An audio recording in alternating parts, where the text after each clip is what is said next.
Ano kaya? Makakalaban kaya ako sa court?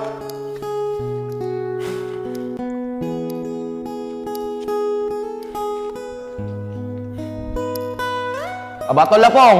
Mukhang seryosong-seryoso ka na talaga sa babae niyan na. Tol Yayag, pwede mong huwag mo pagsalita ng ganyan. Pagkasamahan ko si Mariel. Apong, hayaan mo na yan. Huwag mo nang patulan. Masisira lang araw natin dyan. Mariel, alam mo na ba pagkatao niyan? Matagal na kami magkaibigan yan. At alam ko ang mga kalokohan yan. Mariel, alam mo ba? Naging jowa niyan si Iber, nung bakla pa. Yayag, tumigil ka nga sa mga pinagsasabi mo. Baka makalimutan ko, naging kaibigan kita. Ikaw, Yayag, lahat ng mga pinagsasabi mo, alam ko na yan. At napatunayan na sa akin ni Apong na nagbago na siya. Tara na nga, Apong. Yayag, umayos ka.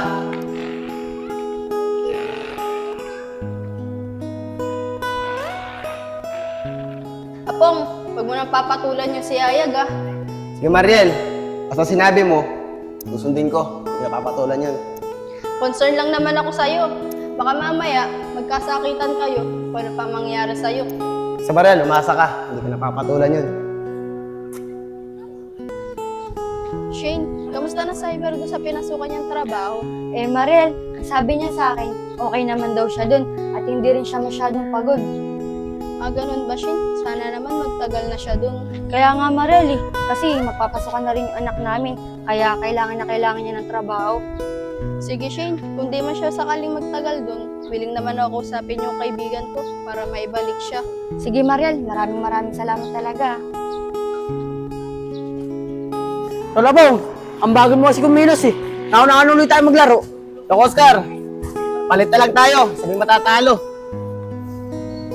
Mga Allen, siya nga pala. Di ba sabi mo po sa amin kahapon, kakausapin mo si Ashley. Ano po napag-usapan nyo? Sigurado po ako, malaki po ang pag-asa mo kay Ashley. Mga Allen, at tanong nyo na po ba si Ashley tungkol sa boyfriend niya? Pagkakaalam ko po kasi, may boyfriend na yun. Oo, Apong, natanong ko siya kahapon. At ang sabi niya, may boyfriend siya. Kaso, matagal na silang hiwalay. Mga Allen, yun naman pala eh. Matagal na silang hiwalay ng jowa niya. Dapat, niligawan mo na. Yun yung masaklap, Oscar. Sabi niya sa akin, pag-isipan pa daw niya muna. Masyado siya nasaktan sa nangyari ng boyfriend nila. Naghiwalay silang dalawa. Pero ang sabi ko sa kanya, handa akong magantay para sa sagot niya. Mga Allen, tama yan. Huwag mo siyang aapurahin. Tignan mo ako. Higit 5 taon ako nanligo kay Mariel. At nagkaresulta naman. Alam mo ngayon, kami na. Kaya mga Allen, ayaw mo yan. Nasusuko. Apong, tama ka. Handa akong magantay sa desisyon ni Ashley. Pero teka nga lang, tapos na yung laro. Oh. Tara, tayo na yung kasundan. Hoy, kami naman! Tara! Shane, kahapon, nakasalubong namin si Yayag. Akala ko nga mag-away pa silang dalawa eh. Bakit Mariel? Ano nangyari? Si Yayag kasi, kung ano pinagsasabi kay Apong, buti na lang napigilan ko siya. Mariel, ganun talaga yun. Kasi pagkakaalam ko sa kanya, nag-iisa na lang siya at wala na siyang kaibigan. Nakakapagod naman sa trabaho ko. Ang bagal mo tumira ng bola. Makasamahan ko kasi. Halos Okay wala mga nang Allen, ginagawa. medyo matanda ka na kasi. Kaya nga po. Lagi na lang sa akin pinapagwala. Kapataan pa oh. Nag-i-slam dunk out dan. Oscar! Pero kailangan Eber, gawin ano? eh. Eber! Sabi natin. Eber! Kamusta nga pala sa pinapasukan mo? Kung nga anak, Iber, kumusta yung trabaho mo? Tay, eto po. Sobra po ang pagod ko sa trabaho ko. Kuya Iber, bakit naman pagod na pagod ka? Bakit? Wala ka bang kasamaan doon sa trabaho mo? Oscar, may kasamahan naman ako. Kaso, lahat ng pinapagawa doon sa pinapasukan ko, sa akin na lahat pinapagawa. No choice naman ako eh. Kundi makisama sa kanila ng maganda para naman tumagal ako sa trabaho. Teka nga lang, Iber. Ba't sa'yo pinapagawa lahat ng mga trabaho doon? Paras-paras naman kayo trabahante doon ah. At alam ba naman Tatoy solid mo yun? Kaya nga, Eber, hindi pwede yun. Pare-parehas kayong trabahador dun eh. Hindi lang pwede ka uutusan dun at gagawa dun. Mga tol, tay, pwede po ba? Huwag niyo na po sabihin kay tatay ito. Kailangan ko po kasi ngayon ng trabaho eh. Lalo na ngayon, mapapasokan si Athena. Kaya ayoko naman matanggal. Kuya Iber, kaysa naman ganyan. hindi mo trabaho, pinapagawa sa'yo. Baka mamaya magkasakit ka na niyan. Eh mga tol, tay, basta, huwag niyo na sabihin kay tatay ito ah. O paano, mauna na ako, magpapahinga pa kasi ako eh. Sige, Iber, anak. Ingat ka. Ingat ka. Mang Allen, tignan mo si Kuya Iber. Nakakaawa siya. Kaya nga Mang Allen, sa kagustuhan niya magtrabaho, nagtitiis siya. Kaya nga mga bata eh. Pero kailangan malaman to ng tatay solid niya. Kawawa naman si Iber. Mariel, buti na lang si Apong, hindi niya pinatulan si Yayag. Kasi kung nagkataon, magkakasakitan pa silang dalawa. Pero si Apong pagsabi-sabihan mo. Kaya nga, Shane, pinagsasabihan ko naman si Apong. Sabi niya, susunod daw siya at di niya papatulan si Yayag. Umal, ba't ata napagap ang pag-uwi mo? Kala ko, mamaya ka pa. Bibili pa naman ako ng pang-ulam natin mamaya. Eh mahal, umalis kasi yung boss namin eh. Kaya maaga ako pinauwi. Mahal, alam mo ba? Sobrang pagod ko ngayong araw. Iber, baka naman hirap ka sa trabaho mo. Pwede ko naman kausapin yung kaibigan ko para maibalik ka. Mariel, maraming salamat talaga sa iyo ah. At kahit papano, tinutulungan mo pa rin ako magkatrabaho. Mariel, wala namang trabaho hindi nakakapagod eh. Lahat ng trabaho, nakakapagod. Sige, Iber. Shane, maiwan ko na muna kayo May pupuntahan pa kasi ako Mahal, umamin ka nga sa akin. Meron ba akong dapat malaman? Kasi di ka naman ganyan dati. Tignan mo nga yung itsura mo. Parang pagod na pagod ka. Ano ka ba naman, mahal? Wala ito. Kaya ko to. Di ba magpapasok ka na sa Athena? Kaya kailangan ko itong trabahong to. Sigurado ka ba, Mahal? Nakaya mo. Sige, Mahal. Muna ka na sa atin. At bibili pa ako ng pang-ulam. At pagbalik ko, sabay na rin tayong kumain, ha? Sige, mahal. Antayin kita.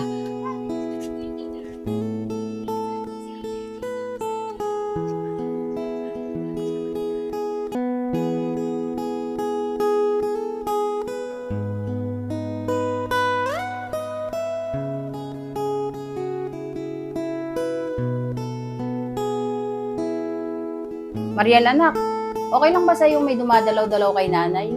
Baka kasi mamaya magalit ka. Oo naman po, Nay. Okay lang sa akin. Hindi naman po ako magagalit. Tsaka sa tingin ko naman po, mukhang mabait yung tatay ni Iber. Naku anak, salamat at naiintindihan mo si nanay.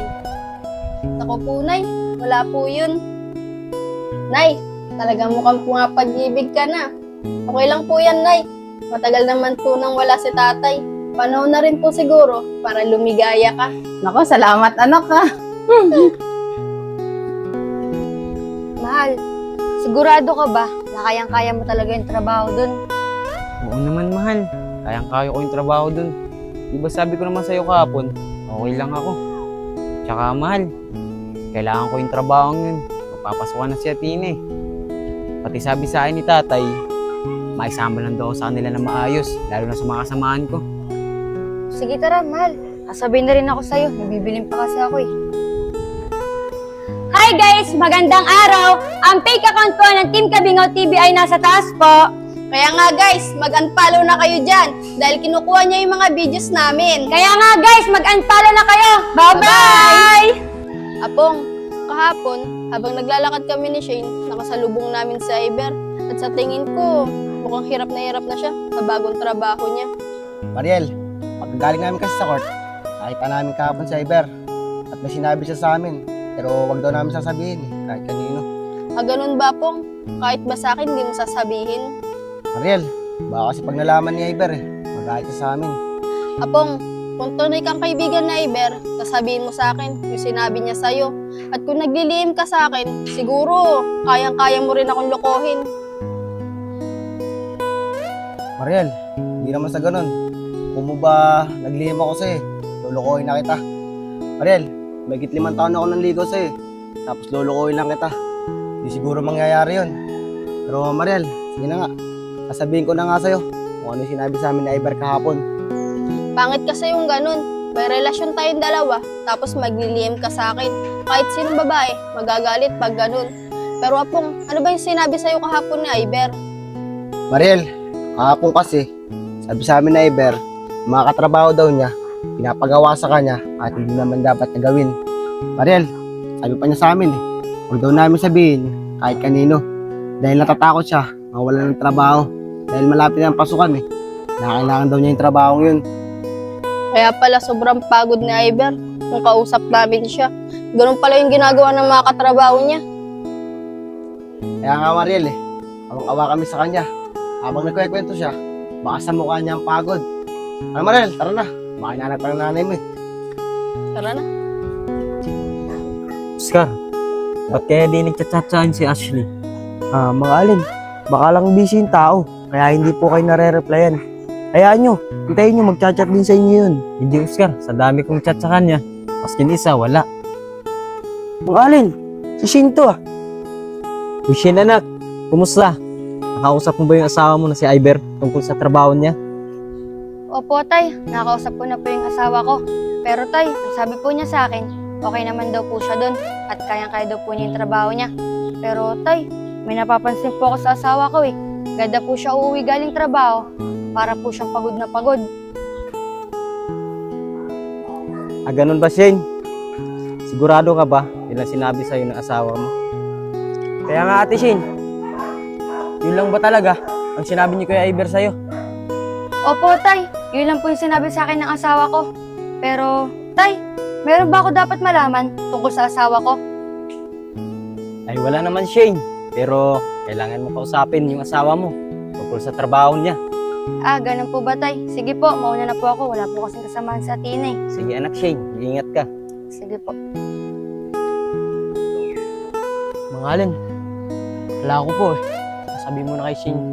Hindi Oscar, dadalawang isip kong sabihin kay Shane. Baka mamaya, karoon ng sama ng loob sa akin yung si Iber, yung anak niya yung Solid. Hi guys! Magandang araw!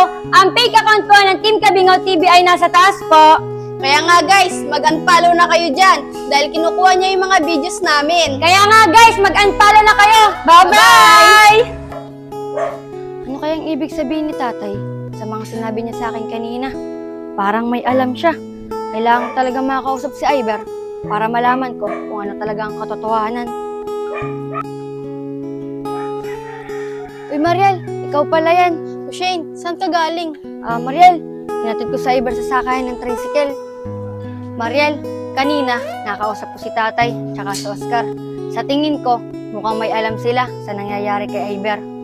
Shane, kanina nakausap ko rin si Apong at alam mo ba, may alam din siya tungkol sa pinapasukan ng asawa mo. Shane, si Iber pala, pinag-uutosan siya doon ng mga kasama niya at kahit di niya trabaho, pinapagawa sa kanya. Ganun ba Mariel? Kaya pala gada uwi siya galing trabaho, parang pagod na pagod siya.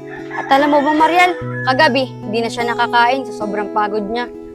Pero Shane, anong plano mo? Mariel, pwede mo ba akong samahan doon sa may pinapasukan niya? Sige Shane, sasamahan kita. Pero alam mo ba yun? Mariel, sinabi niya sa akin yun kagabi. Diyan lang naman yun sa may bayan. Sige Shane, tara.